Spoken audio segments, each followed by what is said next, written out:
importa quem você é, não importa o que você fez. Jesus conhece o teu interior também. Quantas vezes você caiu tentando acertar, Mas a tristeza e o desespero te fizeram chorar. Não importa pra onde você foi, se na escuridão da noite Ele apaga o teu passado, em nome de Jesus. Aleluia! E não desiste de você. Ele não desiste de você. Ele se importa com você. Ele compreende o teu caminhar. Nunca viu amor tão grande assim. Ele não desiste de você. Ele se importa por você. Ele compreende o teu caminhar. Nunca vi um amor tão grande assim. Ele não desiste. Ele não desiste. Ele não desiste de você. Ele não desiste. Ele não desiste. Ele não desiste de você. Só a igreja. Ele não desiste. Olhe pro seu irmão e fala para ele. Ele não desiste. Ele não desiste de você. Jesus não desiste. Ele não desiste. Ele não desiste.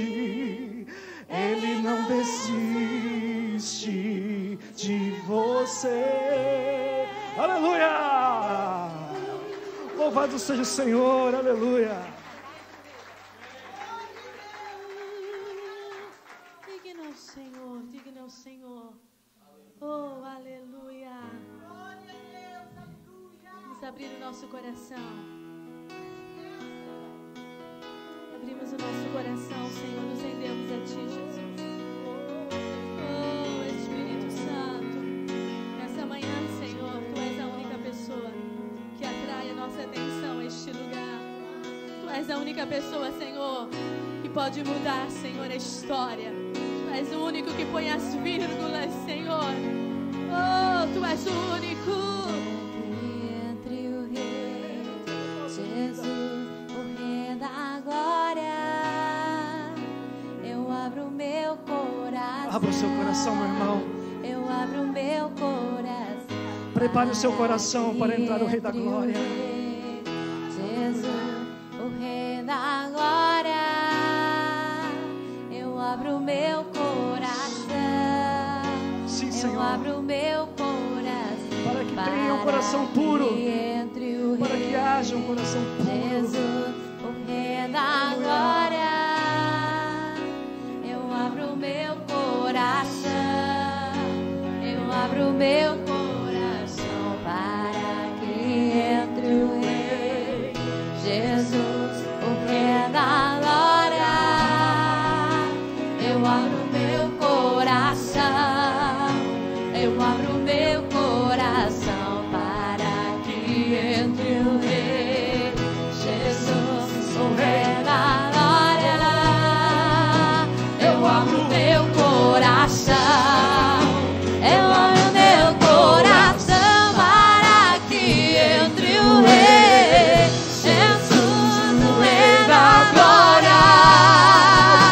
Eu abro meu coração. Eu abro meu coração para que entre o Rei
Jesus. Ele é o Rei da glória.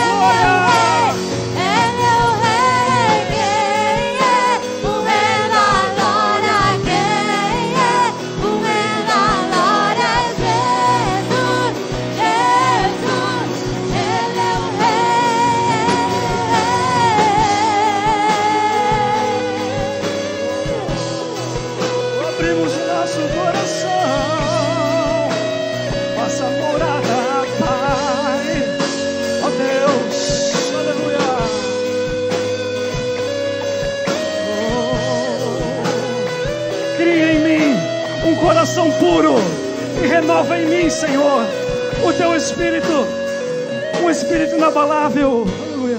Lindo, lindo, lindo é. Glória, glória eu te dou, Jesus, Jesus.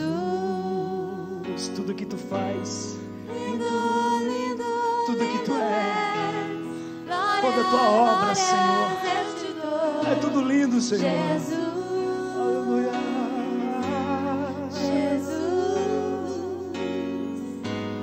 Lindo, lindo, lindo és. Glória, glória eu te dou, Jesus,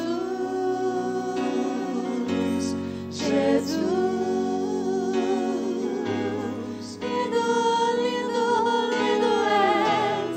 Glória, glória eu te dou, Jesus, Jesus. Lindo, lindo, lindo és.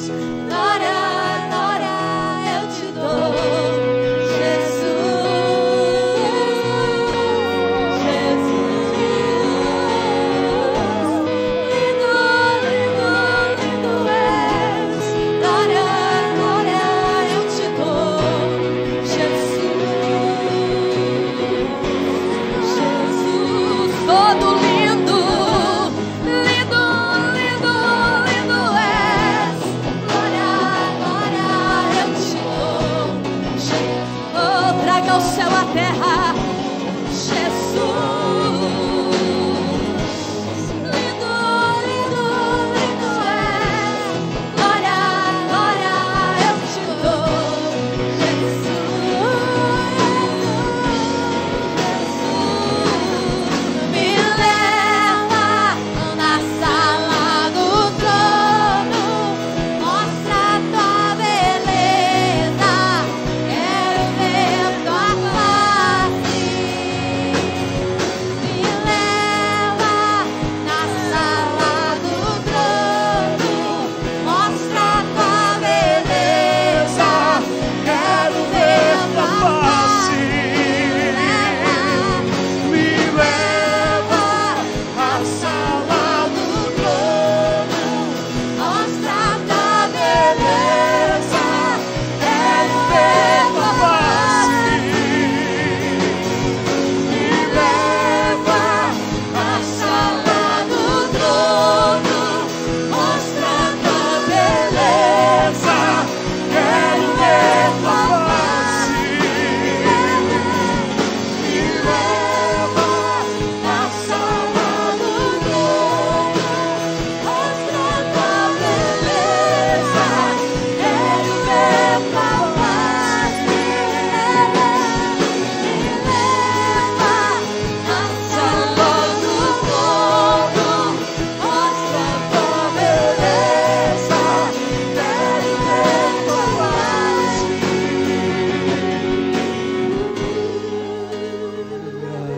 Lindo é, glória, glória eu te dou, Jesus, Jesus. Lindo, lindo, lindo és. Glória, glória eu te dou,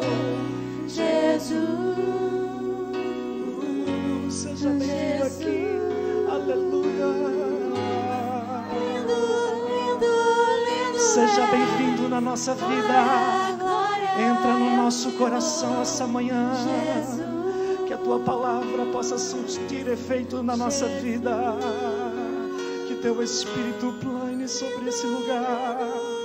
Sim, Senhor, precisamos de Ti. Glória eu te dou, Jesus, Jesus. Aleluia. Aleluia.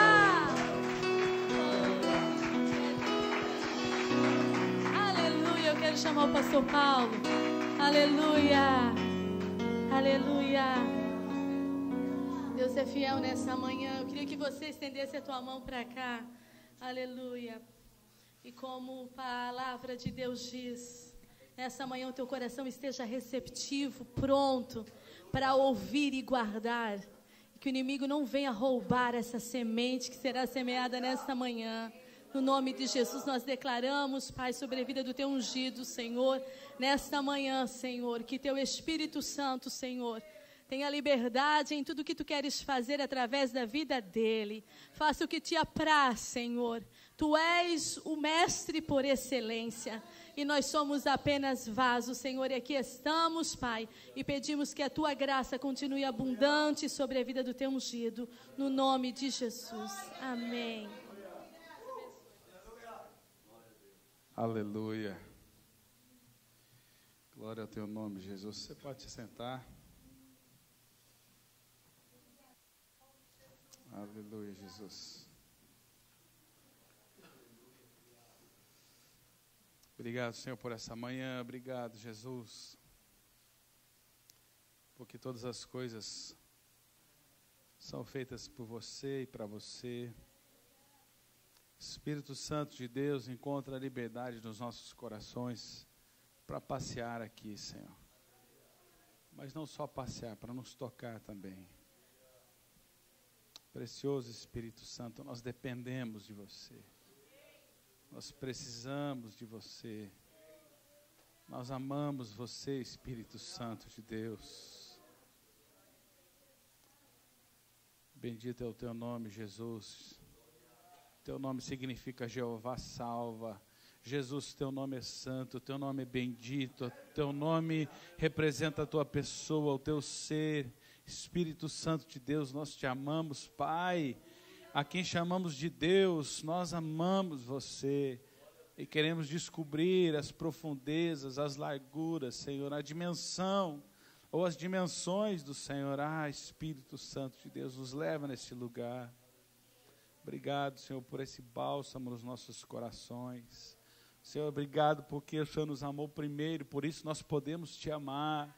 Senhor, obrigado pela liberdade religiosa desse país. Senhor, obrigado, Deus, por essa casa espiritual. Deus, obrigado porque hoje nós podemos falar com teu Espírito, porque nós temos liberdade, porque a Escritura diz que onde há o Espírito de Deus, onde Ele está, existe liberdade. Nós podemos, Senhor, ter a liberdade exterior, mas muito mais, nós também temos a liberdade interior, nós temos a liberdade no nosso espírito, na nossa alma. Bendito seja o teu nome, Jesus, por todas essas coisas. Bendito seja o teu nome, Pai, por tudo isso que se realiza no Filho, o nosso irmão e nosso Senhor. Aleluia, bendito seja o teu nome. Bom dia para você. Quero dar um presente aqui, pastor Marcos. Não é o meu livro ainda, mas eu quero dar um presente, comentei com você. A Bíblia diz, honra quem merece honra. Amém, querido? Dá uma salva de palmas ao pastor de vocês. Aleluia. É com muita alegria que eu estou aqui nessa manhã. Realmente nós tivemos um tempo de comunhão muito gostoso ontem à noite. E quase como sempre, né, irmãos, na mesa, aleluia, glória a Deus. Eu até gosto de fundir duas palavras, que é mesa e amizade, fica amizade, aleluia, né? Você tem amizade com as pessoas à mesa, fica mais gostoso ainda. Queridos, para quem não me conhece, meu nome é Paulo, meu sobrenome é Subirá e é de verdade, não é artístico, né? Não é um sobrenome aí, como é que fala, inventado, mas aprove a Deus que viesse aí,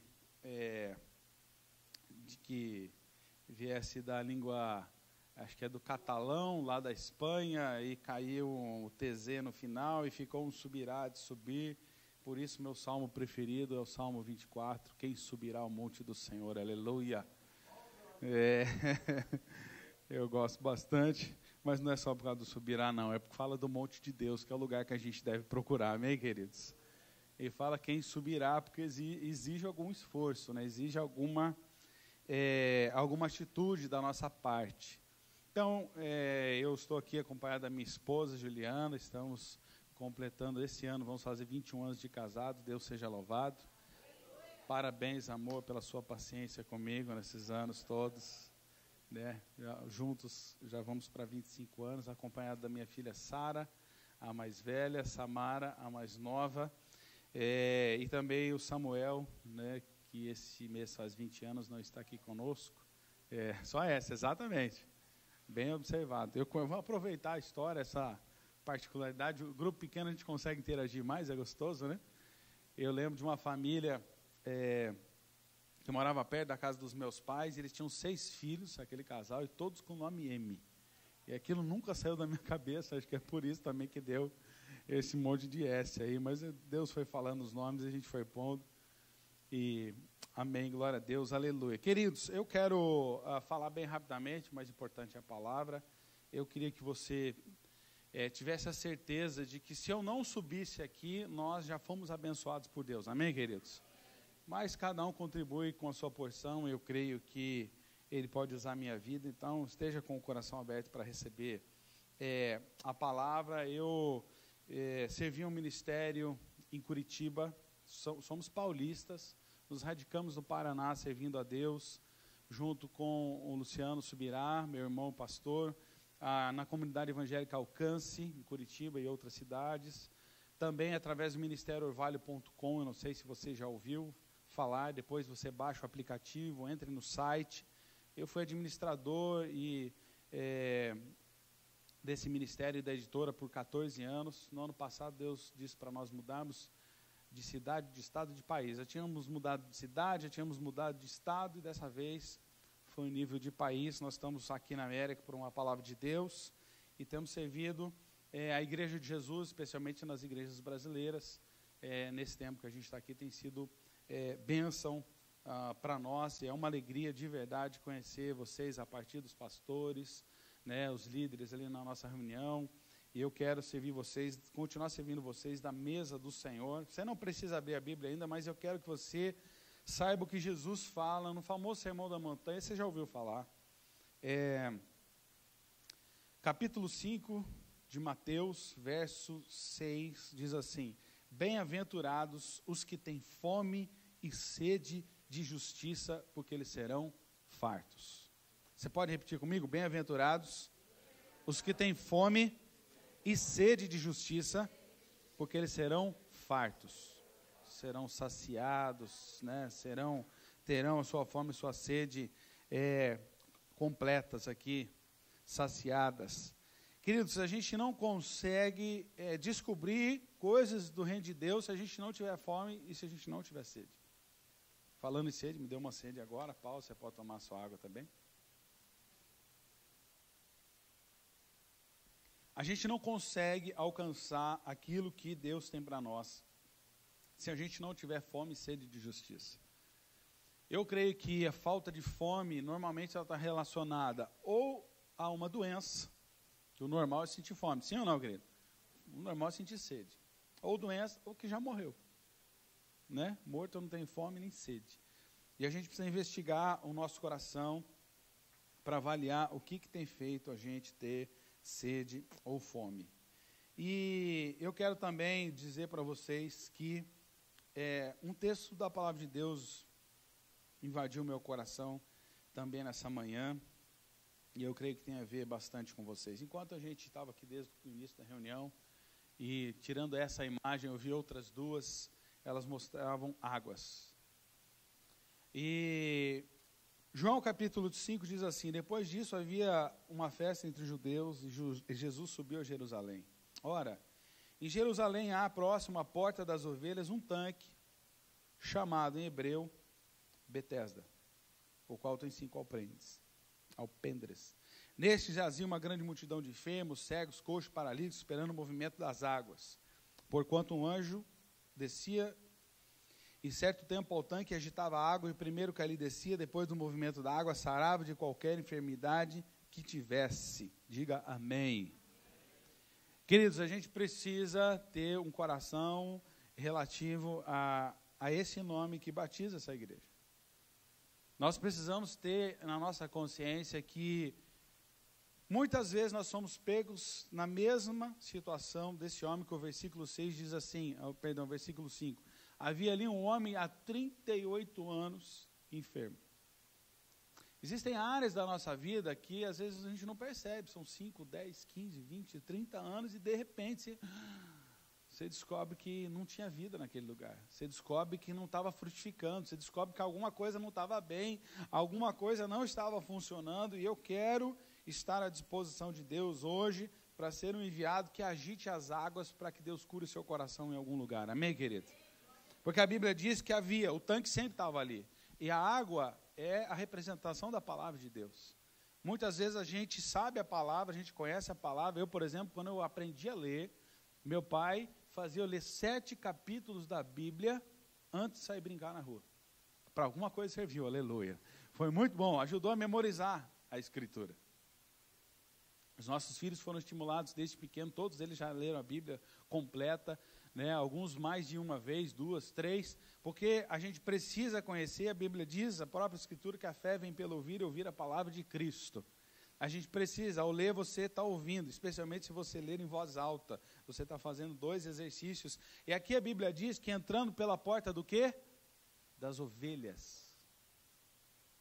Esse é o nosso lugar. A gente tem que entrar diante do Senhor como ovelhas, para sermos, né, apacentados pelo nosso Deus, para sermos apacentados pelo Cristo, pelo bom pastor. E aí diz que havia uma água e que de vez em quando ela era agitada. Então, a água da palavra muitas vezes já está dentro de nós. E em alguém falar alguma coisa, parece que há um movimento ali, e isso muda a nossa história, muda a nossa compreensão, antes de mudar a nossa história, muda o nosso entendimento, a fé se instala e a gente começa a experimentar algo novo em Deus. Amém, querido? Não é assim? Então, eu queria que você tivesse isso em mente, né, ao pensar no nome que batiza essa igreja. Entrando pela porta das ovelhas, havia um tanque chamado Betesda, que significa a casa da graça, a casa da misericórdia e alguns outros significados, mas é nesse lugar que a gente tem que entrar para receber o novo de Deus. Amém, queridos? E eu quero trazer uma palavra hoje que possa desafiar o seu coração na sua vida espiritual, na sua vida com Deus. E é uma palavra que eu tinha brincado, que eu acreditava que ia ter a ver com comida, e realmente tem a ver com comida. Por isso que eu comecei com Jesus falando no Sermão do Monte, né, em Mateus capítulo 5, ali falando sobre que ter fome e ter sede. A gente precisa ter fome. E o nome dessa mensagem que eu quero hoje compartilhar com você é: aonde a tua fome te leva? Aonde a tua fome, até onde, né? Porque quando você faz uma pergunta, você pergunta onde é, por exemplo, comércio e tal. Mas aonde significa, né, exatamente a ida até esse lugar. Aonde tua fome te leva. Porque se a gente não tem fome, a gente não se desloca. Ontem nós fomos presenteados, né, muito bem recebidos pelos pastores, que Deus retribua imensamente essa semente de vocês na nossa vida, mas já deram comida ontem à noite e hoje de manhã, aleluia, glória a Deus, né? E a gente andou um pouquinho, talvez ali uns 5, 10 minutos, comemos um lugar maravilhoso, e eu tenho certeza, se eu estiver aqui outro dia, eu vou lembrar do restaurante, e a minha fome, ela vai me levar lá de novo nesse lugar. Eu não vou fazer propaganda, não estou ganhando nada, né, irmão? Não vou falar o nome, não. Não estão me dando royalties aqui, não estão me dando nenhum direito. Mas, enfim, você precisa entender que a fome não é apenas aquela manifestação fisiológica, física, natural, de que você precisa pôr alimento dentro de você. A fome, ela também está ligada muito com o desejo. Você vai perceber a gente falando dessas duas coisas, tanto necessidade quanto desejo. Então, a fome nos leva ou pela necessidade ou pelo desejo. Qualquer que seja a forma que você é levado para saciar a sua fome, tudo que eu vou falar daqui para frente é um paralelo do natural com as coisas do espírito, com as coisas espirituais. Na verdade, tudo que Deus deixou nesse mundo é um paralelo, né, um exemplo para a gente olhar para cima e pensar. Por exemplo, quando Moisés ele recebe a visão de Deus do tabernáculo, ele diz assim: eu quero que você faça conforme um tabernáculo terrestre, conforme o tabernáculo celeste que você viu. Deus faz com que a gente entenda princípios espirituais que você não pega e eles precisam virar ações, atitudes, né, naturais que você vê, que você constrói. Então, aonde a tua fome te leva? Né? Esse tema, né, fala a linguagem da grande maioria, se não de todos nós. Todo dia a gente acorda pensando em comer alguma coisa. Né? Ao contrário da vontade de comer, a gente tem que controlar a vontade de comer. Eu, por exemplo, queridos, não parece, mas eu casei há 30 quilos atrás. Né? Não está fácil, irmãos. Eu acho que o pai e a mãe não davam comida, eu não sei o que acontecia. Na verdade, eu estava naquela fase que alguém disse que até os 25 você tem o corpo que você ganhou da natureza. Depois você tem o corpo que você merece. Né? Porque assim, né, o metabolismo já não é mais o mesmo, você começa a comer mais do que seu corpo gasta de energia, de caloria, e aí vai sobrar, não tem jeito. Então eu casei há 30 quilos atrás e eu estou lutando, irmãos, para, né, voltar pelo menos no meio do caminho. Não está fácil. E Jesus dá graça, mas dá graça para os humildes, né, irmão? E eu preciso trilhar esse caminho. Agora, eu tenho uma situação que eu tenho tratado assim, eu falei para minha esposa esses dias, eu tenho tentado tratar como questão de vida ou morte. Irmãos, eu acordo, quando eu acordo, eu abro o olho, a primeira coisa que eu penso, eu preciso comer. Eu sei que tem gente que não come de manhã, né? Eu brinco que os 10 primeiros anos da minha vida, eu esperei minha esposa para tomar café, ela não tinha interesse. Os últimos 10 ela quer comer, agora também não dou o braço a torcer, brincadeira. Eu como de qualquer jeito, mas se eu fico ansioso, eu como. Né? Se eu estou feliz, eu como, se eu estou triste, eu como. É uma coisa incrível. Eu tenho lutado de verdade no fundo do meu coração, eu acordo com fome, eu tenho que me controlar. Então, assim, eu adoro ficar em hotel. Eu sempre gostei, irmão, porque agora é aquele café que a gente não tem em casa, né? Pode até não ser tão chique, ou tão mais chique de casa, mas é diferente. Você pensa em tudo, você passa olhando, né? O olho é maior que o estômago, né? Você pega aqui, chega no final lá, o tamanho do prato, fala, Jesus amado, né? Se desse, eu devolvia uma parte. Mas é assim que funciona. A nossa vida é tão regida por esse princípio de comer e viver, né? Que a gente está cercado de ditados que você conhece, ditados em português. Por exemplo, a gente faz um tempo que não come, a gente diz o quê? Eu estou morto de fome. Está morto nada. Se tivesse, não estava falando, né? Não morreu. Os adolescentes, especialmente, como eu disse, tem um menino sempre, geralmente come mais que a menina, especialmente ali a partir dos 12 anos, parece que vira um monstro, tem um bicho dentro da criança, né? Especialmente dos meninos. Eu tenho um pastor amigo meu que a gente acompanhou ele bem na época que os 3 entraram, assim, tipo, era um ano e meio de diferença cada um, eram 3. Eles comiam uma pizza até os filhos com 10, 11 e 12. Depois tinha que ser 2 pizzas, né? Para a família inteira. Então, um ditado aí, estou morto de fome. Não está morto de fome, né? Mas é muita vontade de comer, estou precisando. Tem outro que diz assim, às vezes a gente não fala o ditado, mas você está sem tempo de comer, e aqui eu acredito que pela cultura diferente, não tem aquela 1 hora do almoço e tal, então você tem que comer alguma coisa, você diz, eu vou enganar a fome. Você dá uma tapeada, né? De novo você está falando de fome. Eu vou enganar a fome, como se fosse possível enganar, ela volta depois mais forte, né? Ela volta, bicho esperto, parece criança, né? Criança a gente pensa que não sabe nada, sabe tudo. Outra coisa vou juntar fome com a vontade de comer, vou unir 2 coisas. Não, você não precisava falar de fome, mas a gente fala de comer. Tem aquela, né, a mão com a luva, mas a gente gosta de falar o quê? Fome com vontade de comer. Cara, isso domina a nossa mente, é uma coisa incrível. Tem mais, espera aí. Eu vou matar a fome, de novo, vai matar nada, que jeito? Se matar, então, ela ressuscita, porque ela vem mais forte depois, né? Não mata. Você vai saciar, satisfazer, é uma coisa louca, né? Também a gente ouve dos filhos, né, especialmente. Obrigado, irmão, Deus te abençoe. Né? Dizer amém, glória a Deus. Estou passando fome, né? Eu doutrinei meus filhos, irmãos, a falar outra frase. Estou passando fome. Não, você não está passando fome. Seu organismo está avisando que é hora de comer, mas você não sabe o que é fome, eu te garanto, né? Que os nossos filhos, graças a Deus, têm podido comer bastante. E uma que eu aprendi pregando numa das nossas igrejas lá, um pastor falou, a minha filha diz assim, pai, eu estou com dor de fome. Dor de fome. Eu acho engraçado. Agora, a fome vai nos levar a tomar uma decisão. Sempre. A fome vai fazer a gente tomar uma decisão. A fome vai fazer você ir a um lugar, né? Por exemplo, você acorda de madrugada, geladeira, aleluia, né? Ninguém pensa em tomar água, né? Pensa em abrir a geladeira e comer. Mas, enfim, às vezes a gente toma água também. Eu já estou nessa fase que eu preciso tomar água para dormir, para acordar. O corpo está pedindo, mas a fome vai te levar a um lugar, a uma decisão, às vezes até uma viagem.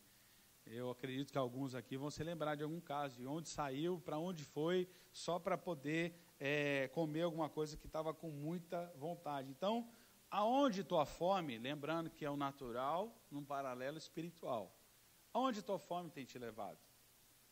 Aonde que normalmente, né, você tem ido por causa da sua fome? Você tem fome de quê? Tem até uma música secular, né, no Brasil. Você tem fome de quê? E eu queria que você pensasse qual a história, talvez, mais louca que você se lembra relativa a uma comida. Eu tenho uma, né, que talvez você se identifique comigo. Nós, desde 2002, a gente vinha passear para cá, para os Estados Unidos, e a gente conheceu vários restaurantes, aqui é terra, né, da comida, dos restaurantes. A gastronomia brasileira é maravilhosa, mas a diversidade de comida que você tem aqui é muito legal, e não tinha lá no Brasil, e a gente descobriu aqui o Taco Bell. Oh, Jesus, aleluia. Aleluia. Irmão, está chegando o almoço, pensa, fecha o olho, pensa em alguma coisa que você vai comer daqui a pouco. E, irmãos, a gente ficou alguns anos sem voltar, sempre dava um intervalo, 2, 3 anos, dependendo da situação, e aí a gente estava para fazer uma viagem.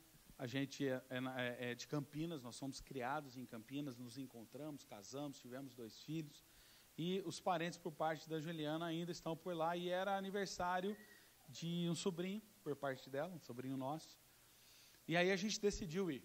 Então vamos para esse aniversário, né, tentar manter essa comunhão de família, 2, 3 vezes por ano, tal, e aí, então vamos. E aí eu tinha lido a notícia, abriu o Taco Bell em São Paulo. A gente está saindo de Curitiba, a gente está indo, exato, saindo de Curitiba, nós vamos para Campinas, passa no anel viário de São Paulo, né, faz uma curva assim, lambe a cidade e tal, e vai para Campinas. Falei, amor, a gente precisa ir no Taco Bell.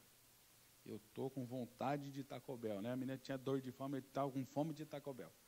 E aí, a gente, beleza, eu olhei no GPS assim e falei, amor, tem esse aqui, tem em Campinas. Eu descobri que tinha em Campinas, né? Mas eu falei, do outro lado da cidade, a gente vai passar pertinho de São Paulo, assim, então parece ter um restaurante que é mais perto. Então, para que deixar para amanhã o que a gente pode fazer hoje? Aleluia, né? Aí eu falei, então vamos. Aí colocamos lá em São Paulo. Aí entramos, primeira coisa, irmão, sai da rodovia, já paga pedágio. Eu não gostei. Falei, está ficando caro essa comida. Aí acha o restaurante, a gente vai no shopping. R$18 a primeira hora, irmão. Eu estou pagando até hoje parcelado, para você ter uma ideia. A primeira hora para estacionar o carro, R$18. Meu Deus. Aí, amém, aleluia, comemos, saímos felizes, né, contentes. E aí a gente vai embora, segue viagem. No dia seguinte, a gente vai para o aniversário, era num shopping, e era um pouquinho afastado da casa dos parentes. E eu falei, rapaz, talvez nem esteja longe do Taco Bell. Acabou a festa, saímos, era um aniversário de criança no shopping lá. E aí, quando eu saio assim, eu estou a 10 metros, tipo daqui na rua ali, olha. Eu saí e fui na praça de alimentação. Quando eu olho, Taco Bell. Paguei pedágio, estacionamento, gasolina e uma multa que chegou depois. Porque entrei em São Paulo e a minha placa não podia rodar naquele dia na cidade de São Paulo. Pois é, irmão, tudo isso para comer uma coisa que estava, entendeu? Com vontade. Aonde a tua fome te leva? Qual foi a maior loucura? Só pensa, não precisa contar para ninguém, nem agora no meio da pregação, aleluia. Né? Mas qual foi a maior loucura relativa a uma comida que você já fez? Às vezes sai de madrugada, busca lanche, a gente tem uma história muito legal, né? Quando nosso primeiro filho nasceu também, eu lembro, a bolsa estourou, pai de primeira viagem, eu tenho uma foto assim, eu fiz um drama, assim, a bolsa estourou, vamos para o hospital, tal. A Gina falou assim, mas para na lanchonete antes. Eu falei, como para na lanchonete antes? Ela falou, não, é porque no hospital não vão me dar comida até o teu nenê. E a gente parou e a gente comeu, lembrei essa agora, nem fazia parte da pregação, hein, amor? Você me inspirou, aleluia. Mas, queridos, eu pergunto para você, aonde a tua fome te leva? E eu quero dizer, espiritualmente. Aonde a nossa fome nos leva? Sabe, nas coisas naturais é simples, a gente sente, é inerente, você não segura, o desejo, a necessidade, a vontade, ela vem e domina a gente, mas falando, né, das coisas espirituais. Eu quero trazer uma história, agora sim a gente vai falar de Bíblia, antes que você fique preocupado. Tiago capítulo 1, verso 14, para quem está anotando, diz que cada um é atraído pelo próprio desejo, pela própria cobiça, que é um tipo de fome. Tiago capítulo 1, verso 14. Gênesis 12, 10 diz que Abraão desceu ao Egito porque na terra que ele estava houve fome. Então, por causa da fome, ele se muda de cidade. Gênesis 42, 5 diz que Jacó e todas aquelas 70 e poucas pessoas saem de Canaã e vão para o Egito porque havia fome em Canaã. Então, a fome, ela sempre vai acabar fazendo com que a gente saia, a necessidade ou a vontade. Eu citei para vocês, né, Mateus capítulo 5, verso 6, que Jesus fala que vão ser bem-aventurados os que têm fome e sede da justiça de Deus. Eu costumo dizer que eu gosto dessa palavra bem-aventurado, porque eu troco ela, ou interpreto ela como boa aventura. Quando se é jovem, a gente ama uma aventura, é ou não é, jovens? De espírito. Tem alguma juventude aí? A gente adora. Né? Eu vejo especialmente Samuel, que não está aqui, nosso filho, cara, não dá, ele não gosta de ficar em casa, e toda hora ele parece que é uma aventura, né? Ele consegue tirar a gente, cada um, a Sara, a Samara. A Samara ultimamente está me fazendo aventurar no trampolim, né? Na cama elástica. Eu falo, filho, pai, não tem mais idade para isso não, mas tem que brincar, irmão. Faz filho com 30 anos, aí tem que brincar depois com 40 e pouco, não tem jeito, né? Faz parte da vida. Então, a fome da Samara me leva para essa aventura. Eu fico pulando, pensando, não posso errar o passo, não posso errar o passo. E essa semana uma amiga nossa, né, de Lakeland, ela quebrou o pé brincando com os filhos também, num trampolim desse. Mas o jovem, ele quer aventura. Eu gosto de trocar essa palavra bem-aventurado por uma boa aventura. Você vive uma aventura com Deus. Quem está entendendo, diga amém. Sabe, porque viver só o que a gente já sabe, irmão, tem hora que cansa. Einstein definiu loucura como você fazer sempre a mesma coisa e esperar resultado diferente. A gente precisa permitir que Deus nos surpreenda na nossa caminhada com Ele. Que Deus traga coisas novas que dê frio na barriga, que é o que a gente está vivendo nesse 1 ano para cá, nossa família, o contexto que eu não tenho tempo para explicar, deixamos todas as coisas estabilizadas, casa própria, ministério bem-sucedido, porque Deus falou, sai. E a gente falou, está na hora de sentir aquele friozinho na barriga, que está tudo muito comum de novo para nós, né, no sentido da aventura, não no sentido negativo. Então, a Bíblia está cheia de fome para todo lado. Por exemplo, João capítulo 6, verso 35, Jesus multiplica o pão. De novo, o povo está lá, os discípulos preocupados com a assistência, né? Aí, Jesus, o povo está com fome, manda embora, senão não dá para comprar pão, não tinha padaria, não tinha mercado, né? Não tinha Walmart em todo lugar, porque não é Walmart, né? É Walmart, certo? Amém? Aleluia? Já aprendi, não tinha Walmart em todo lugar. Então, falou, cara, manda o cara embora, precisa comprar pão. E Jesus sempre vem com o sobrenatural, ele multiplica o pão. Só que depois ele está dizendo, vocês estão comigo por causa do pão, não por quem eu sou. Jesus ainda faz uma crítica, né, sobre o comportamento das pessoas que estavam querendo só coisas naturais. Quem está entendendo o que eu estou dizendo, diga amém. Então, gente, não é só o pão, não é só o pão que eu dou para você, não é só o alimento diário que sacia a sua fome, né? Eu sou mais, tanto que em João capítulo 4, verso 32, Jesus relaciona o que ele veio fazer com fome. Ele diz, ele está evangelizando a mulher samaritana no poço. Aí os discípulos que tinham ido comprar comida e voltaram, aí Jesus, come alguma coisa? Ele responde assim, em João 4,32, a minha comida ou a minha fome é fazer a vontade daquele que me enviou. Jesus relaciona a existência, a função, o viver dele a uma necessidade, a uma forma relacionada que a gente tem a ver com comida. Então, você vai ver a Escritura o tempo inteiro usando aquilo que é natural para ser exemplo de uma coisa ou de um princípio, de uma lei espiritual. E eu quero hoje conversar com você, nos minutos que nos restam, sobre a história de uma família lá no livro de Ruth, do Velho Testamento. Abra aí junto comigo. Eu acho que está perto de Reis. Está por ali, em algum lugar. Não tão boa aquelas bíblias, né, irmão, que tinha assim o nome do livro na abinha que você puxava. Era uma benção aquela bíblia, né? Aleluia. No livro de Ruth, abra aí junto comigo, a partir do capítulo 1. Você vai ver a história, não só de Ruth, que recebe um nome, né? Eu acho que está entre Juízes entre Juízes e Samuel. Você vai ver a história de uma família que acontece exatamente numa situação de necessidade, de fome. Quem achou, diga amém.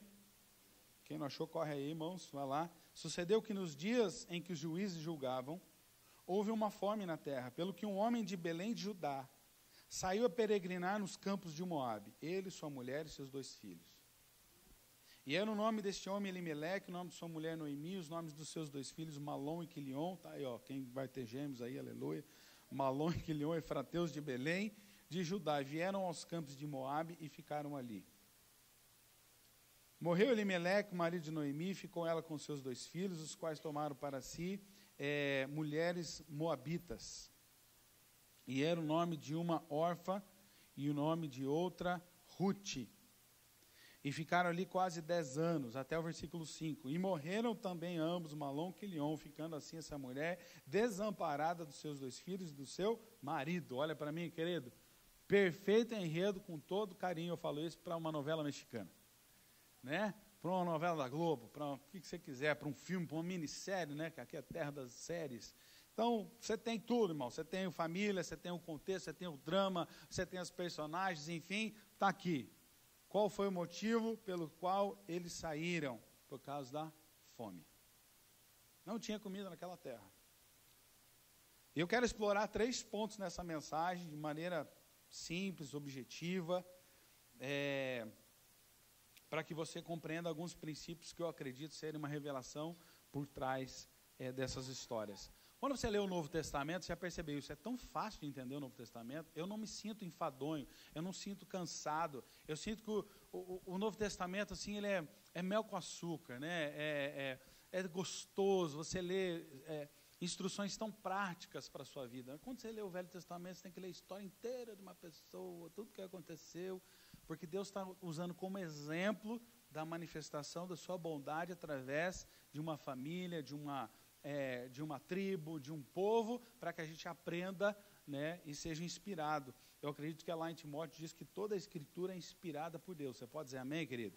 Isso é o fundamento da nossa fé, né? A Escritura sagrada, trazendo para nós a vontade de Deus. E essa família, pela decisão que eu acredito ser do homem da casa, essa família sai de onde eles estão porque eles têm fome. A fome fez eles saírem de onde eles estavam. A fome levou eles para outro lugar. A Bíblia conta que o nome desse homem era Elimeleque, né? A mulher era Noemi, eles tinham 2 filhos que se casam com 2 moças da terra para onde eles vão, e depois esses 2 morrem, a mulher perde o marido, que era um arrimo de família, depois perde os seus 2 filhos, que também substituíram provavelmente o sustento do pai que morreu, mas ela ainda fica com as noras. Aqui o drama fica maior ainda, nora, sogra, vocês entendem o que eu estou falando, aleluia, né? Que Deus dê graça para cada uma nessa história. Que já não é fácil tendo o marido, né? O filho, que é o elo das duas. Aí perdeu, né, você vai ver que a história aqui ela fica mais dramática ainda. Mas eu quero dizer algo muito simples para você nessa manhã. Ponto 1. Você não vê eles ouvindo Deus dizer, saiam daqui e vão para lá. Ponto 1 dessa mensagem, não se mova sem a direção de Deus. Independente da fome que você tiver. A fome ela pode ter muitos aspectos, queridos. Muitos de nós brasileiros viemos para a América movidos por uma fome. Uma fome de uma vida melhor, uma fome de uma condição social melhor, de ter o retorno do nosso dinheiro, socialmente falando, onde a gente tivesse um prazer maior. Outros vieram por outras fomes, por outros desejos, mas que a palavra a partir de hoje possa servir de inspiração para você como princípio de vida, não se mova sem a direção de Deus. Porque eu vejo que aquilo que aconteceu aqui acabou trazendo para eles uma grande situação de dor. No final nós vamos ver a bênção de Deus como nós cantamos. Pode ter dado errado tudo no meio do caminho, no final Deus vai prevalecer com a sua vontade se nós nos submetemos, amém, queridos? Mas tem dores que a gente não precisa trazer para as nossas vidas.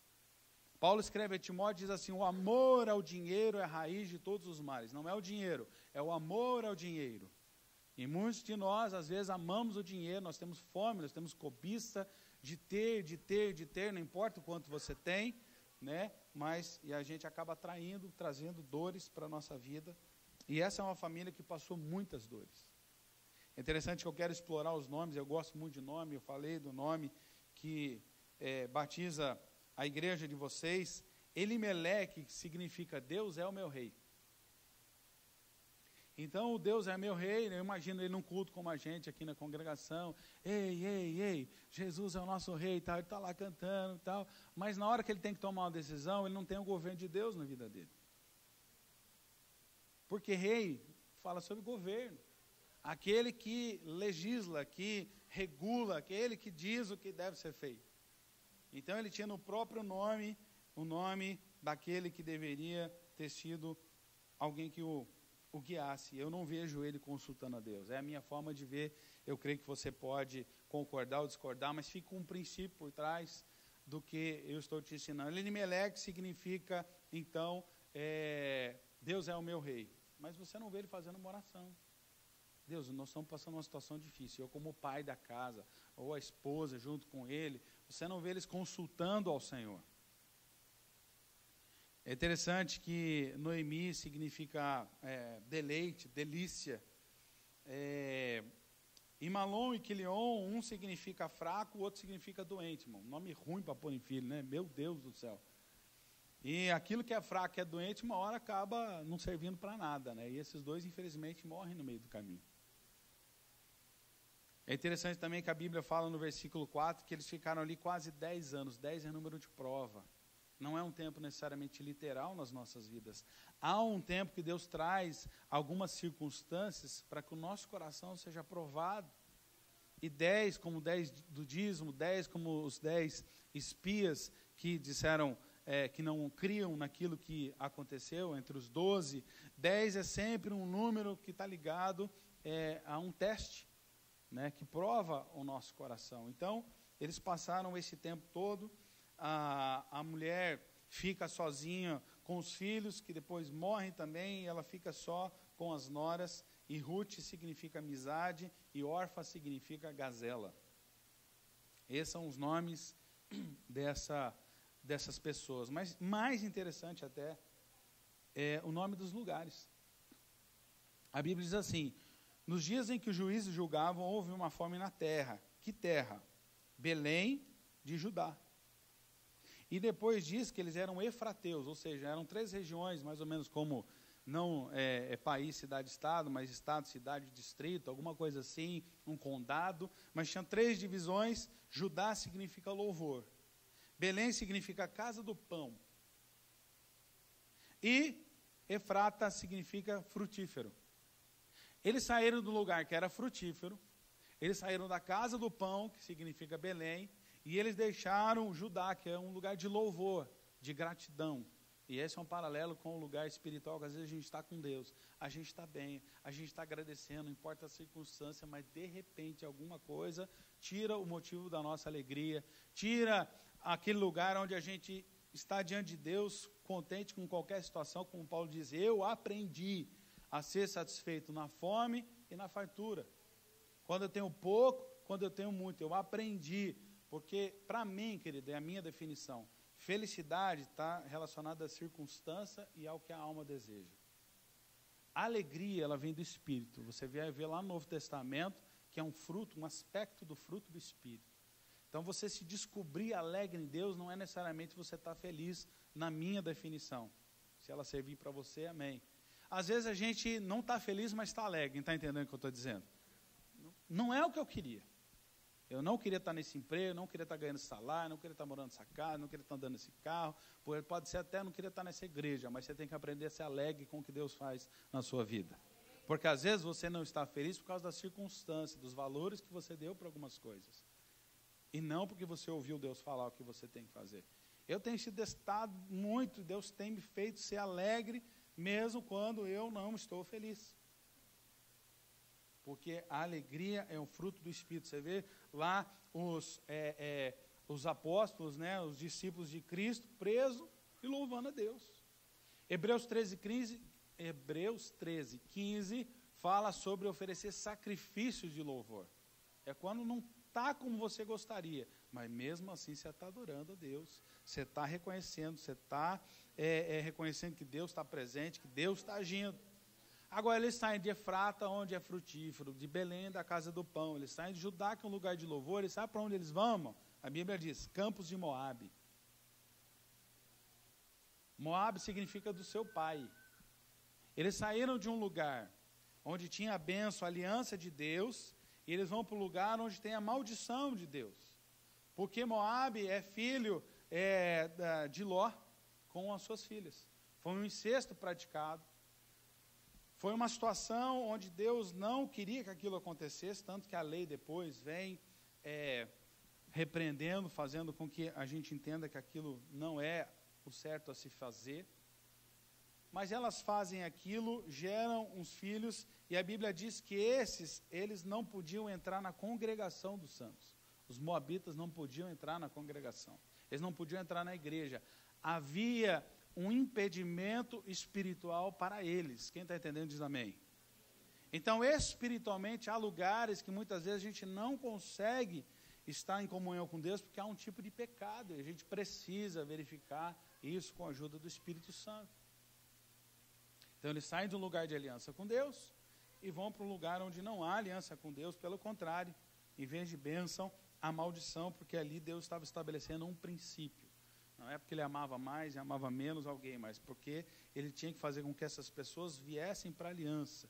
Tanto que o Velho Testamento está repleto de Deus falando, o estrangeiro que quiser conviver com você e se converter à lei, deixa ele, tá tranquilo. Deus sempre quis trazer todos os povos para a sua aliança. Você pode dizer amém para isso? Então, nesse ponto, né, primeiro, a gente vê que eles se moveram sem a direção de Deus e eles entram num lugar onde a vida fica pior. Ponto 2, já aconteceu, como eu acredito com a grande maioria, quantas vezes eu já decidi, e talvez a gente decida hoje ou amanhã ainda sem a direção de Deus, pelo costume, pela fome, porque é automático, porque a gente não aprendeu, porque a gente ainda não desenvolveu a comunhão com o Espírito Santo, ou porque a gente não tem paciência de perguntar e esperar a resposta. Já aconteceu de se mover e de algo acontecer na sua vida? Ponto 2, se arrependa pela decisão errada. O Evangelho de Cristo é um evangelho de arrependimento diário, queridos. Não é só arrependimento inicial, onde você recebe. Eu entendo que o Evangelho de Cristo, a gente é evangelizado todos os dias no nosso relacionamento. Nós recebemos a semente inicial da conversão, de sermos nova criatura, de recebermos o Espírito Santo, o selo da adoção, mas a gente vai continuando recebendo boas notícias, sendo evangelizado ao longo da nossa vida cristã. Você pode dizer amém para isso? E nesse processo a gente precisa se arrepender. Então, não há remédio para um erro, senão o arrependimento. A gente precisa falar diante de Deus, perdão. Foi mal, tinha boa intenção no meio do caminho, mas alguém disse que de boa intenção o cemitério está cheio, né? Está cheio de sonho, está cheio de boas intenções. Às vezes, na boa intenção, a gente erra e a gente precisa se arrepender. Quando o filho pródigo volta, a primeira coisa que ele fala, talvez você lembre, diz assim: Pai, pequei contra os céus e contra ti. A cruz é assim, queridos, ela diz respeito a Deus e aos homens. E a gente precisa entender que muitas vezes o nosso pecado não é só com Deus, é com pessoas, é contra pessoas. E a gente precisa voltar, pelo menos espiritualmente, ao ponto mais próximo do nosso erro. A gente precisa não só pedir perdão para Deus para recomeçar, mas a gente precisa ter coragem também de se arrepender com pessoas. A gente precisa pedir perdão para alguém da família, para o cônjuge, para os filhos, para os pais. A gente precisa aprender a pedir perdão para os irmãos da igreja, que a gente discutiu por bobagem. Ou pode ser por coisa grande, mas o arrependimento, querido, sincero, genuíno, ele pode até não produzir o fruto que você quer na outra pessoa, no tempo que você deseja, mas você trouxe reparação. O perdão, ele traz a quitação da dívida. Você pode dizer amém para isso? Então, você vai ver o versículo 6.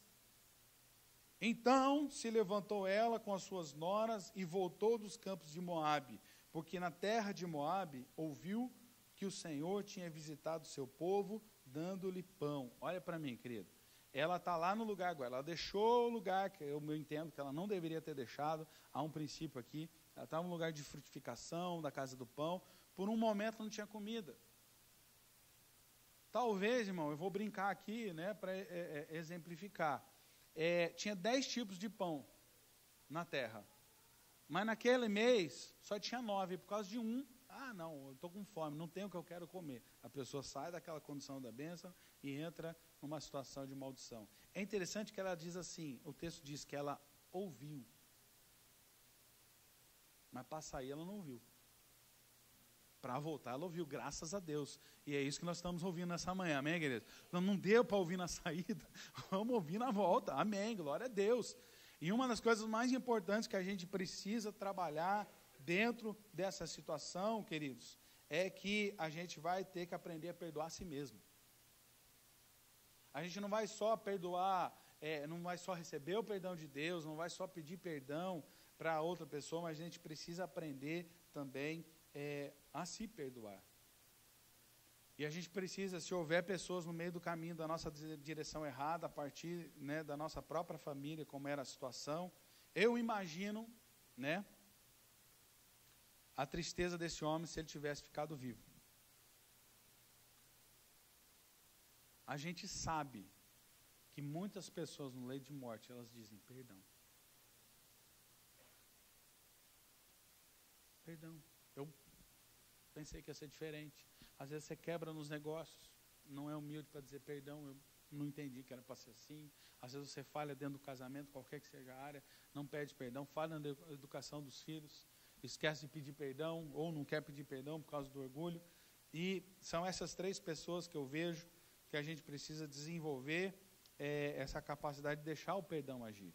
Com Deus, no arrependimento, com as outras pessoas e conosco mesmo. Às vezes a gente fica enroscado. A gente vai ver isso mais para frente. Aí ela toma uma decisão. Ela ouviu que Deus tinha visitado o seu povo dando-lhe pão. Aí, versículo 7. Então saiu do lugar onde estivera, ela com as suas 2 noras, caminhando, voltaram para Judá. Voltou para o lugar de gratidão, de agradecimento, de louvor a Deus. Disse Noemi às suas 2 noras: ide, voltai cada uma à casa de sua mãe, e o Senhor use convosco de benevolência, como vós usaste com os falecidos e comigo. O Senhor vos dê que acheis descanso, cada uma em casa do seu marido. Ela já estava dizendo, olha, casem de novo, sejam felizes. Beijando ela, levantaram a sua voz e choraram, né? Então, quando mulheres se reúnem, tem conversa e choro, amém? Aleluia, está aqui, né? Conversar e beijo, né? Beijou, conversou, né? Aí as 2 disseram, certamente voltaremos com você. Conta conosco, né? Porém, Noemi, não, ela insiste, não, vocês não precisam, vocês não têm obrigação comigo, blá, blá, blá, né? Resumindo, umas 3 horas de conversa das mulheres, brincadeira. Lá em casa, quem mais fala sou eu, e os pastores aqui vão dizer que é amém, é verdade. Eu falo mais que a minha mulher, irmão, né? E aí ela insiste mais um pouco, né? Não tem como dar marido para você, lá. Versículo 14, repete o versículo 9. Então, levantaram sua voz, tornaram a chorar, normal, e Orfa beijou a sua sogra, porém Ruth se apegou a ela. Orfa significa gazela, ó, deu no pé, irmão, entendeu? Porém Ruth, né, que significa amizade, permaneceu com ela. E aí muitos noivos no Brasil, você deve ter visto isso, eu acredito, eles usam o que vem a partir daí, do verso 16. Ela insiste, ela falou, ó, a órfã já foi, Ruth, Noemi falando para ela. Você quer ir também? Ela fala no versículo 15, sua cunhada voltou ao seu povo e aos seus deuses. Volta tu também após a tua cunhada. Irmão, ô sogra chata essa, né, irmão? Vai embora, vai embora, vai embora. Aí a outra, não largo de você de jeito nenhum. Não me insista, versículo 16, para eu me afastar de ti. Aí o versículo bem conhecido, aonde quer que pousares à noite, pousarei, o teu povo é o meu povo e o teu Deus é o meu Deus. Irmãos, aqui é feita uma aliança espiritual. Há um entendimento por parte dessa mulher, mesmo no meio de tudo isso que aconteceu, elas deviam conversar lavando a louça, conversar fazendo pão, porque não trabalhava fora ainda, devia conversar todo o tempo, e Noemi devia falar do Deus dela toda hora, e Ruth começa a acreditar naquilo, começa a acreditar, numa hora ela faz uma confissão de fé, porque a Bíblia diz, o que eu creio eu falo, criei, por isso falei. Ela diz, eu tenho uma aliança com você, onde você morrer eu vou morrer, e se eu não morrer junto com você, que Deus me faça pior ainda, me castigue. Versículo 17, para aumentar o drama da conversa das mulheres, aleluia. Vendo ela, pois, que de todo estava resolvido, deixou de lhe falar nisso. Noemi falou, tá bom, Ruth, né? Vamos embora, vem comigo. E o ponto 3 dessa mensagem, 1, não se mova sem a direção de Deus, 2, se arrependa, se já foi, e 3, recomece a jornada com a direção de Deus. Amém, irmãos? O que ficou para trás, ficou. Paulo fala, cara, esqueça do que ficou para trás, eu restabeleço o alvo. O problema é esquecer do que ficou para trás, não tem alvo. E quem não sabe para onde vai, qualquer caminho serve. Eu não vim aqui, né, lá de Windermere, do lado de Orlando, onde a gente mora, coloquei qualquer lugar. A gente colocou exatamente o endereço que foi passado para a gente. Quem não sabe para onde vai, qualquer caminho serve. Então, essa é a história de uma pessoa que sabe, né, para onde está voltando, e a gente precisa voltar para os braços do nosso Deus. 19, assim foram-se ambas até que chegaram a Belém, voltaram à casa do pão. Voltaram para o lugar onde, espiritualmente falando, a gente precisa estar diante do Senhor, aos pés dele, para que ele nos sustente com o pão da vida. Sucedeu que elas entrando em Belém, toda a cidade se comoveu por causa delas. Eu tenho certeza que quando alguém volta para a comunhão aqui, a família fica alegre. Sim ou não, queridos? Puxa, Zezinho, Mariazinha, você voltou, que bênção. Às vezes não é entrando aqui, é você entrando na casa deles. Eu profetizo isso sobre a sua vida, amém, querido? Tem gente que você precisa ir buscar. Tem gente que você precisa visitar. Tem gente que você precisa deixar Deus te usar, né, para trazer de volta para a comunhão. Toda a cidade se comoveu e diziam, não é essa Noemi? Não é essa a deleitosa, a alegre, que significa o nome dela? Porém, versículo 20, ela dizia, não me chame mais Noemi. Tem nome na Bíblia, queridos, que Deus muda para mudar a identidade e o destino de uma pessoa, amém? Você concorda? Abrão, Abraão. Sarai, Sara. Deus muda Simão, Simão, Pedro. Né? Deus não mudou o nome de Simão, ele acrescentou.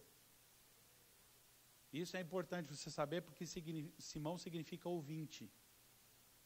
Então a gente precisa continuar sendo um ouvinte, a gente precisa continuar ouvindo Deus falar, e a gente precisa adquirir a porção de rocha que Jesus é, amém, querido? Isso significa Pedro. Mas esse aqui não foi Deus que mudou o nome, não. Ela mudou o próprio nome. Ela falou, não me chamam mais de Noemi, me chamem de Mara, que significa amarga. Porque grande amargura me tem dado o Todo-Poderoso. Cheia a partir, porém vazio o Senhor me fez tornar. Por que vocês vão me chamar de alegria, ou de deleite, ou de bem com a vida? Não tem. O Senhor testifica contra mim, Todo-Poderoso me tem afligido tanto. Detalhe, olha para mim, querido, pensa no que eu vou te falar agora. Versículo 21. Cheia a partir. Irmão, eles estavam com fome. Eles foram para outro lugar para poder sobreviver e comer. Amém? Sim ou não? Ela estava cheia de quê? Além de fome. Vocês estão certos. Ela tinha uma família. A noção de cheia que eu vejo nesse texto é que a pessoa estava feliz com a família que ela tinha. Ela tinha um marido, tinha 2 filhos. Ela diz, eu fui cheia. Às vezes, querido, a gente estabelece um nível de necessidade de ser cheio na nossa vida que faz a gente perder o que a gente está cheio, que é a nossa própria família. A gente precisa dar importância ao que é mais importante. Depois vem o resto. Você pode dizer amém, igreja? Amém. Ela falou, eu fui cheia, voltei vazia. Agora, Deus sempre, Ele restabelece, Ele restaura e Ele restitui nas nossas vidas. Amém? Deus é um Deus de restituição. Os apóstolos, eu acho que é Pedro que pergunta, fala, Jesus, a gente deixou família, o que a gente vai ter? Jesus falou assim, nessa vida vocês vão ter até 100 vezes mais. E eu creio que é família. Eu hoje estou participando dessa família da fé, porque tem momentos em que eu deixo a minha família, não hoje fisicamente, mas eu deixo a minha família para poder servir o Senhor, e Ele me liga com outras pessoas, 100 vezes mais. Ela volta, e o coração dela ferido, magoado, e aqui é uma chave que eu quero te trazer, para você encontrar libertação, encontrar liberdade, encontrar um caminho novo. A amargura tira a gente de muitas coisas que Deus quer nos abençoar. Ela muda o próprio nome, ela se amaldiçoa, e é isso que a gente faz às vezes olhando no espelho, ou a gente faz isso com alguém da família, a gente muda o nome, a gente chama filho de desgraçado, você não vai dar em nada, por que eu casei com você, desgraça da minha vida, e a gente vai mudando o nome das pessoas, e vai se amaldiçoando, virou uma festa de maldição, né? Tudo virou uma festa, vai amaldiçoando, todo mundo, todo dia. E a gente precisa mudar, mas ela estava amargurada, por isso que ela falou, me chame de amargurada. Ela diz, o Senhor testifica contra mim, o Senhor me tem afligido. E uma das 3 pessoas que eu quero falar, que a gente precisa aprender a perdoar, por incrível que pareça. Tem gente que fica de birra com Deus. Não conhece o caráter de Deus como Pai. E aí, culpa Ele pelas coisas que vive. Irmão, você nunca vai mudar a sua vida com esse posicionamento. Nós nunca vamos mudar a nossa história culpando Deus. Adão tentou fazer isso, melhorou alguma coisa? A mulher que o Senhor me deu. Não resolveu nada. Devia ter assumido a culpa, porque Deus falou com ele para guardar o jardim e para não comer da árvore que não era para comer antes de Eva aparecer. Ele falou, ensinou mal, não sei, deve ser isso, por dedução. E depois fala, entendeu? E aí a gente fica falando, é o cônjuge que você me deu, os filhos que você me deu, o trabalho que você me deu, tudo reclama e não tem bênção nenhuma nas coisas. A gente precisa mudar o nosso posicionamento. E essa mulher volta, versículo 22, com a Moabita, sua nora, que voltava dos campos de Moabe. Então ela volta amargurada com Deus. Querido, se couber essa palavra para você, eu quero te dizer, perdoe Deus. Por mais heresia que isso possa parecer. Libera Deus, irmão. Para de culpar Ele pelas misérias, pelas mazelas que possam ter acontecido na sua vida e provavelmente foram escolhas suas. Ou de alguma pessoa que quis praticar o mal com você. Segunda pessoa que a gente precisa aprender a perdoar é o próximo. A Bíblia diz que se a gente não perdoa o próximo, Jesus fala que nós não seremos perdoados. Ao contrário, ele nos estimula, perdoe o próximo como você é perdoado. E terceira pessoa, é a gente mesmo, eu já citei isso, estou falando só mais um pouco. Aprender a perdoar ajuda a gente a recomeçar. Você precisa entrar nesse lugar que o perdão, ele não é merecimento, ele é graça. Amém, queridos? Ele foi dado para você. Agora é difícil. Eu, por exemplo, eu não conseguia ter a visão do meu pai como um homem que me presenteava. Meu pai era uma pessoa que me transmitiu, eu absorvi isso ao longo da vida. É o seguinte, eu tenho o resultado do meu esforço, do meu trabalho. Então, começa a trabalhar cedo para você se sustentar. Era assim que a gente foi criado, vira homem logo. Eram 3 irmãos e tal. Como eu não tive a paternidade de Deus revelada bem cedo, isso dominou a minha visão, até que um dia o Espírito Santo me curou e eu comecei a ver que Deus não abençoa só meu trabalho, mas Deus também me dá presente. Você pode dizer amém para isso? Presente é graça, não é esforço. E a gente precisa aceitar o perdão e recomeçar. E isso é uma chave que pode transformar a sua vida. Guarde isso na sua memória, em nome de Jesus. Então, capítulos 2, 3 e 4, né, eles mostram uma história toda desenrolando, uma família começou errado e volta, mas eu quero terminar com aquilo que Deus pode fazer na sua vida, que é uma restituição, um milagre, o sobrenatural de Deus. Noemi perde seus filhos, perde uma de suas noras e volta com uma sem descendência nenhuma. A Bíblia fala muito sobre o papel lindo que tem na vida de uma mulher, que ela tem a capacidade de gerar. Eu brinco que eu só tive 3 filhos porque é o que cabia no carro lá no Brasil, irmãos. Eu queria ter mais filhos, queria ter mais essa. Alguém falou, né? Eu queria ter mais essa da minha família. Mas eu brinco que, é verdade, a gente sempre quis ter 3 filhos. E a gente ficou muito satisfeito com isso. E mulher, presta atenção, a mulher, ela é a figura da igreja. Nós somos noiva de Cristo, amém, queridos? E noiva, ou a mulher, a esposa, ela dá luz. Uma das coisas que nós precisamos como filhos de Deus, como a noiva de Cristo, é não só a gente gerar fruto, como também gerar novos convertidos para essa noiva. Amém, queridos? Fica aí, hashtag, fica a dica. Então, a tristeza dessa mulher, qual era? Eu não tenho descendência. Eu não tenho descendência. Eu assisti um filme esses dias, eu estou terminando a palavra, eu prometo. Eu assisti esses dias que, mais ou menos, o homem fala assim, a medida de um sucesso de um homem é como ele prepara o seu filho, a sua descendência. Aquilo falou bastante forte ao meu coração. E essa mulher, ela se via como esvaziada porque ela não tinha. Só que ela assume, aqui eu costumo brincar um pouco mais quando tem mais tempo, ela assume a nora como filha. E a nora assume a sogra como mãe. É engraçado que no inglês é mother-in-law, né? É mãe pela lei, enfim, é alguma coisa assim, não sei se eu estou traduzindo certo, mas no português a gente não tem isso. E a gente tem até essas piadas ruins que eu fiquei fazendo aqui para você rir um pouco. Mas a verdade é que há ali um tipo de paternidade, que a maternidade está dentro da paternidade. Há uma filiação que vai sendo recebida. Um parente de Noemi, que se chama Boaz, que é a figura de Cristo como parente remidor. Por isso que Jesus é o nosso parente mais próximo, ele pagou o nosso preço na cruz. Você pode dizer amém para isso? Deus estabeleceu aqui a figura de Boaz. Boaz se interessa por Ruth, que começa sendo serva e depois se torna parente. Muitas vezes a gente se aproxima de Deus como servo, a gente só está servindo, até que um dia a gente descobre que a gente pode ser filho de Deus, aleluia. Essa é a grande revelação, para um outro dia a gente falar. E aí ela se casa, e no capítulo 4, verso 13, vem a grande restituição na vida de Noemi. Assim tomou Boaz a Ruth, e ela lhe foi por mulher, e entrou a ela, o Senhor lhe deu conceição, e ela teve um filho. Ela entra na família.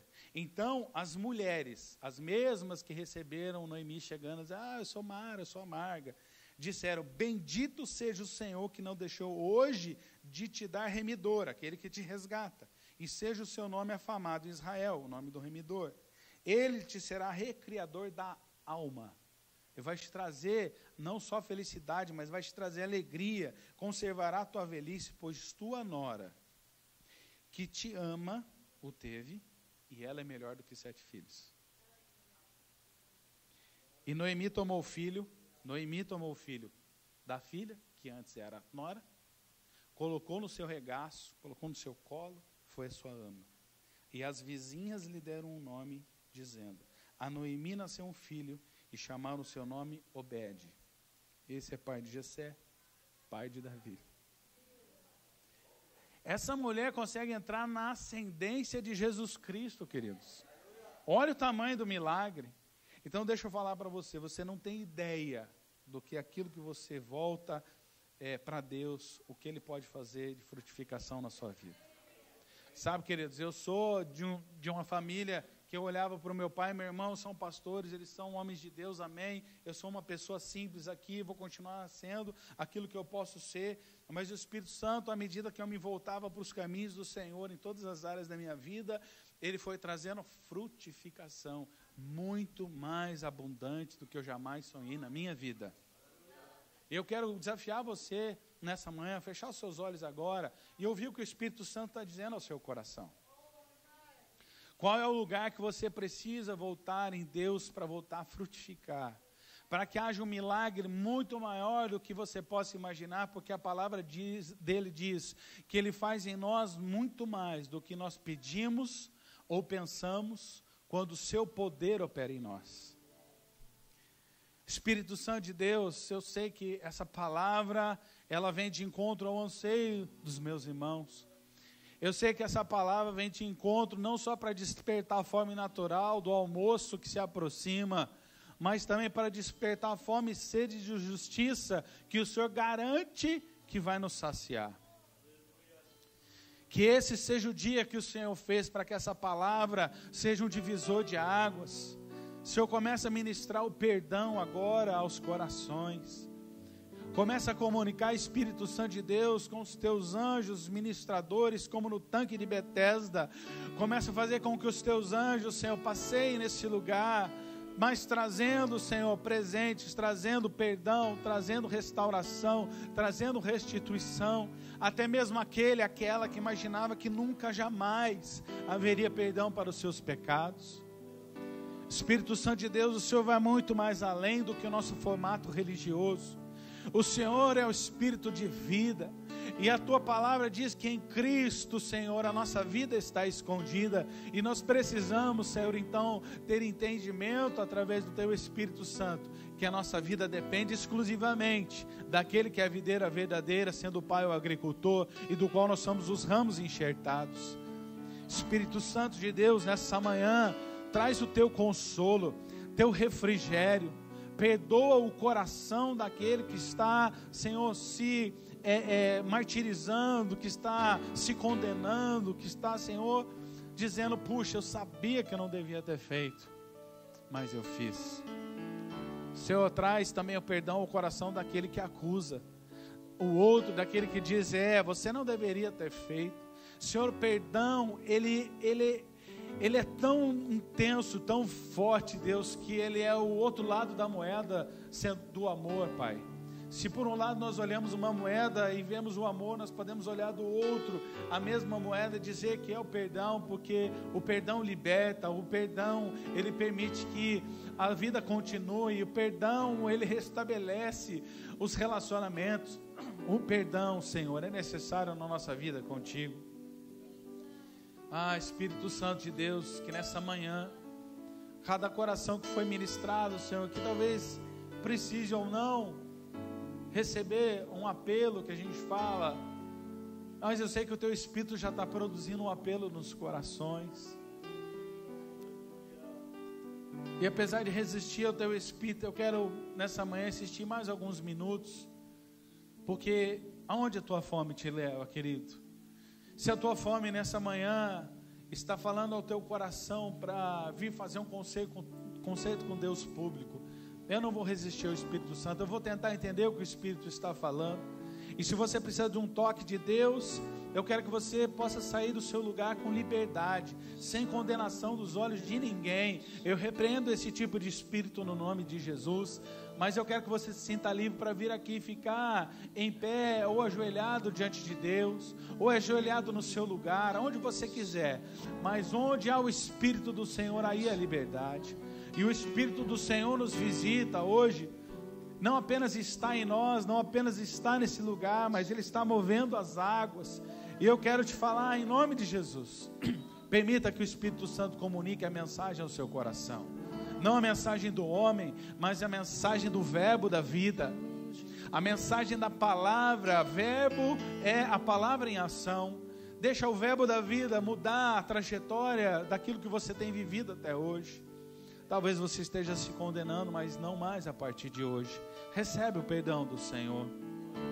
Talvez você estava retendo alguém no seu coração, achando que, como aquela pessoa que imagina o outro tomando veneno e morrendo por causa do seu ódio, a sua amargura. Mas na verdade a falta de perdão é como você querer que o outro morra, sendo que você está tomando veneno. Decida perdoar nessa manhã. Decida ser livre no Senhor. E também, se há alguma questão que você culpou Deus todo esse tempo, agindo à semelhança de Adão e Eva, transferindo responsabilidade, que você possa hoje dizer: Senhor, eu não vou ter uma vida nova se eu continuar levando essa culpa para você. Porque o Senhor me deixou passar por esse abuso, porque o Senhor me deixou passar por essa quebra financeira, porque o Senhor deixou meu cônjuge ir embora, porque o meu filho se foi, a minha mãe, algum parente, alguma situação que teu coração ficou rasgado e você culpou Deus. Eu quero te pedir, volta nessa manhã. Como o filho pródigo, ele caiu em si, estando lá, não conseguia comer nem a comida dos porcos, que é um símbolo de algo terrível diante do Senhor. Ele pedia para comer, mas a sua alma não era saciada. Ele disse: eu vou voltar para ser servo do meu pai. Lá os trabalhadores comem, mas deixa eu te falar, Deus não quer você apenas como servo. Deus quer você como filho. Deus quer você como filho. Ele quer colocar um anel de autoridade na sua mão. Ele quer colocar um manto de filiação, que é o seu sobrenome. Ele quer colocar o calçado nos seus pés para você continuar podendo caminhar. Ele quer matar aquele animal separado e guardado para o tempo certo, que foi Jesus Cristo de Nazaré, o Cordeiro de Deus que tira o pecado do mundo. Ele já morreu por você, para que você seja filho de Deus e não apenas servo. Por isso eu quero te convidar mais uma vez, seja aqui à frente, seja no seu lugar, ajoelhado, sentado, mas que você esteja numa posição de adoração, uma posição de rendição. E eu quero orar mais uma vez. Espírito Santo de Deus, é a palavra que discerne o que vem do Espírito e o que vem da alma. É ela que traz discernimento como uma espada de dois lados. Romanos 13 diz que o governo, ele porta a espada para trazer justiça, porque representa o governo. E eu quero dizer que a palavra do Espírito, Senhor, que a espada, ela também vem discernindo o que vem do teu espírito, o que vem do teu coração. E aquilo que é humano em nossas vidas, é terreno, é passageiro. Senhor, passa essa espada, corta na ida, corta na volta, mas libera o nosso espírito para viver esse lugar de bênçãos espirituais. Que o nosso passado seja enterrado, apagado, perdoado, deixado para trás, para que a gente possa experimentar um lugar de aceitação, de amor, de perdão, em o nome do Senhor Jesus. Em nome do Senhor Jesus. E como aquele que recebe, eu quero te convidar para ficar em pé, para a gente cantar essa canção, e a gente poder agora oferecer sacrifícios de louvor. Não mais oferecer a nossa humanidade, mas oferecer a gratidão de filhos. Senhor Jesus, já não quero ser igual.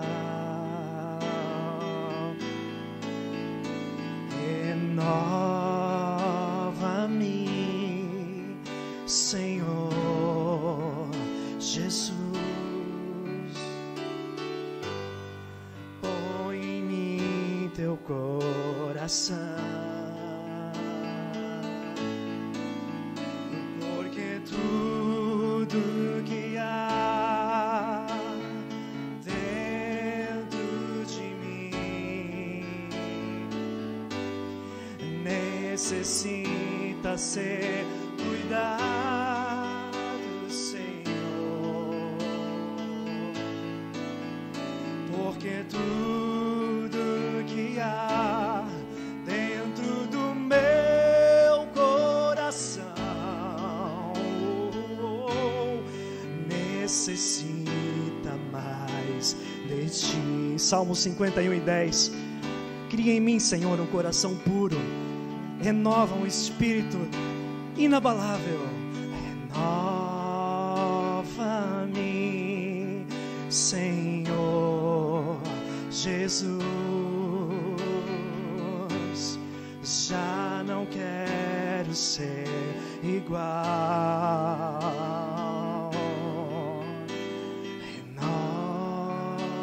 Renova-me, Senhor Jesus. Põe em mim teu coração, porque tudo que há dentro de mim necessita ser mudado, Senhor, porque tudo que há dentro do meu coração necessita e sempre vai precisar, necessita mais de ti.